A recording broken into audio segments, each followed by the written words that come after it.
Hi friends, welcome. Bharathi Kannamma இன்னைக்கு எபிசோட்ல வந்த இன்ட்ரெஸ்டிங்கான வீடியோ தான் பார்க்க போறோம். பாண்டி பாரதிய அடிச்சிடுறாரு, அதனால பாண்டி கீழே விழுந்துடுறாரு. ஊர் மக்களை பார்த்து என்ன எல்லாரும் கிளம்பி போங்க அப்படின்னு பாண்டி சொல்லிட்டு இருக்கிறாரு. எந்திரிங்க டாக்டரே அப்படின்னு கணபதி கத்திட்டு இருக்கிறாரு. திடீர்னு ஊர் மக்கள் எல்லாருமே கிளாப் பண்றாங்க. பாண்டி திரும்பி பார்த்தா பாரதி எழுந்து நிக்கிறாரு. பாரதி பாண்டி கூட சண்டை போட்டு பாண்டியை கீழே தள்ளிடுறாரு. கண்ணம்மா கால் பக்கத்துல போய் விழுறாரு பாண்டி. இப்ப ஊர் மக்கள் எல்லாருமே கண்ணம்மாட்ட மன்னிப்பு கேளு பாண்டி அப்படின்னு சொல்றாங்க. பாண்டி கையெடுத்து கும்பிட்டு மன்னிப்பு கேட்கிறாரு. பாண்டியோட ஃப்ரெண்ட்ஸ் இப்போ பாண்டிட்ட பெரிய சுத்தியில குடுக்குறாங்க. பாரதி அசந்த நேரம் பார்த்து கரெக்டா பாரதியோட தலையிலேயே பாண்டி அடிச்சிடுறாரு. பாரதி சுருண்டு கீழே விழுந்துடுறாரு. கண்ணம்மாவுமே விஷயம் தெரிஞ்சு இப்போ வேகமா பாரதி பாக்குறதுக்காக வராங்க. ஊர் மக்கள் பாரதிய ஹாஸ்பிட்டல் அட்மிட் பண்றதுக்காக பாரதிய கார்ல தூக்கிட்டு போறாங்க.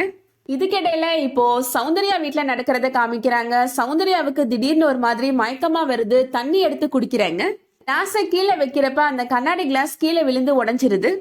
கண்ணாடி பொருள் உடைஞ்சா ஏதோ அபசகுணமாச்சு அப்படின்னு சௌந்தர்யா ரொம்ப வருத்தப்படுறாங்க. சத்தம் கேட்டு இப்போ அஞ்சலி அகிலன் 2 பேருமே வராங்க. என்னமா ஆச்சு, இங்க கண்ணாடி உடைஞ்சிருக்கு அப்படின்னு கேக்குறாரு அவரு. நீங்க உங்க ஹெல்த்தை பாத்துக்கிறதே இல்லம்மா அப்படின்னு அகிலன் சொல்றாரு. சௌந்தர்யா சொல்றாங்க, எனக்கு என்னமோ பதட்டமா இருக்கு, பாரதிக்கு அங்க ஏதாவது ஆபத்தா இருக்குமோன்னு என்னோட மனசு சொல்லிட்டே இருக்கு அப்படின்னு சௌந்தர்யா சொல்றாங்க. எல்லாம் ஒண்ணு இருக்காதுமா, அங்க அவன் கிராமத்துல சந்தோஷமா தாமா இருப்பான் அப்படின்னு அகிலன் சொல்றாரு. 2 வாயாவது சாப்பிடுங்கம்மா அப்படின்னு சொல்றாரு அகிலன்.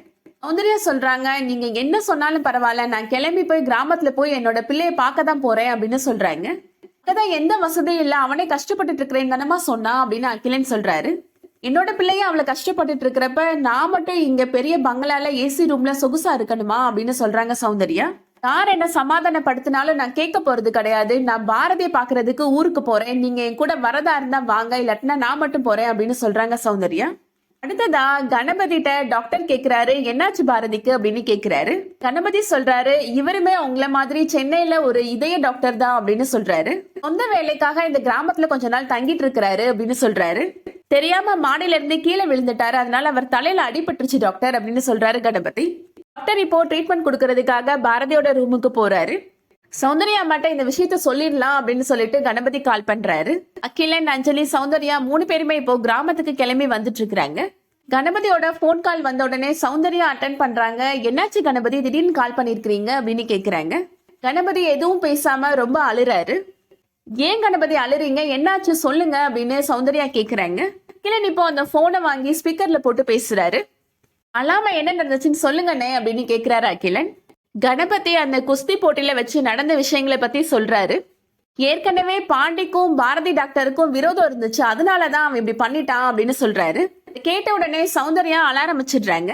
பாரதிக்கு ஏதோ ஒரு ஆபத்துன்னு நான் சொல்லிட்டே இருந்தேன்ல, நான் சொன்ன நேரத்துக்கு கிளம்பி வந்திருந்தேன்னா இந்த மாதிரி எதுவுமே நடக்க விட்டுருக்க மாட்டேன் அப்படின்னு சொல்லி அழுறாங்க. நான் தப்பு பண்ணிட்டேன் அப்படின்னு சொல்றாங்க. அடுத்ததா கண்ணம்மா இப்போ வீட்டுல வந்து ரொம்ப கோவமா பேசிட்டு இருக்கிறாங்க. பாண்டி வாயாலேயே என் மேல எந்த தப்பும் இல்லைன்னு நான் உண்மையதான் ஒத்துக்க வச்சுட்டேனே அப்படின்னு சொல்றாங்க கண்ணம்மா. இந்த பிரச்சனையில தேவையில்லாம அவர் எதுக்காக பாண்டி கூட குஸ்தி போடுறதுக்காக போனாரு, ஒரு டாக்டர் பண்ற வேலையா இது அப்படின்னு சொல்றாங்க. தேவையில்லாத வேலையை அவர் எதுக்கு பண்ணிட்டு இருக்காரு அப்படின்னு சொல்றாங்க கண்ணம்மா. ஊர் மக்கள் எல்லாரும் இப்ப என்ன திட்டணும் அப்படிதானே அப்படின்னு சொல்றாங்க கண்ணம்மா. பாவம் அந்த டாக்டர் கண்ணம்மாவுக்காக தன்னோட உயிரை பணைய வச்சு குஸ்தி போட்டாரு. ஆனா இந்த கண்ணம்மா ரொம்ப திமிர் பிடிச்சவ, அகங்காரம் பிடிச்சவ அப்படின்னு பேசணும், அதுக்காக தானே அவர் இப்படி எல்லாம் பண்ணிட்டு இருக்கிறாரு. இது என்ன மனநிலைமைனே எனக்கு புரியல அப்படின்னு கண்ணம்மா சொல்லிட்டு இருக்கிறாங்க. இந்த பாண்டி இப்படி பண்ணுவான்னு யாருமே எதிர்பார்க்கல அப்படின்னு கண்ணம்மா அப்பா சொல்றாரு. ஊர் மக்கள்லாம் அந்த பாண்டியை சும்மாவா விட்டாங்க அப்படின்னு தாமரை கேக்குறாங்க. இதெல்லாம் ஊர் மக்கள் அவனை மடக்கி பிடிச்சு போலீஸ்ல ஒப்படைச்சிட்டாங்கம்மா அப்படின்னு சொல்றாரு கண்ணம்மாவோட அப்பா.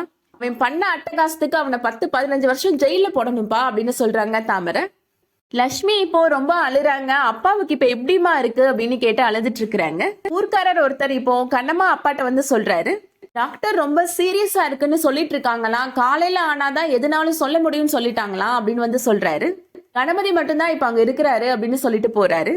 கேட்ட உடனே லட்சுமி ரொம்ப அழ ஆரம்பிச்சிடுறாங்க. ஆனா ஹேமா கண்ல இருந்து ஒரு சொட்டு கண்ணீர் கூட வரல. லட்சுமி இப்போ அதை கேட்ட உடனே ரொம்ப தேம்பி அழுறாங்க. அப்பாவுக்கு எதுவும் ஆயிராதுலமா, எனக்கு அப்பா வேணுமா அப்படின்னு சொல்லி அழுறாங்க. கண்ணம்மா சொல்றாங்க, நீ வருத்தப்படாத லட்சுமி, யாருக்கு எதுவும் ஆகாது அப்படின்னு சொல்லி சமாதானப்படுத்துறாங்க. அதோட இன்னைக்கான எபிசோட் முடியுது.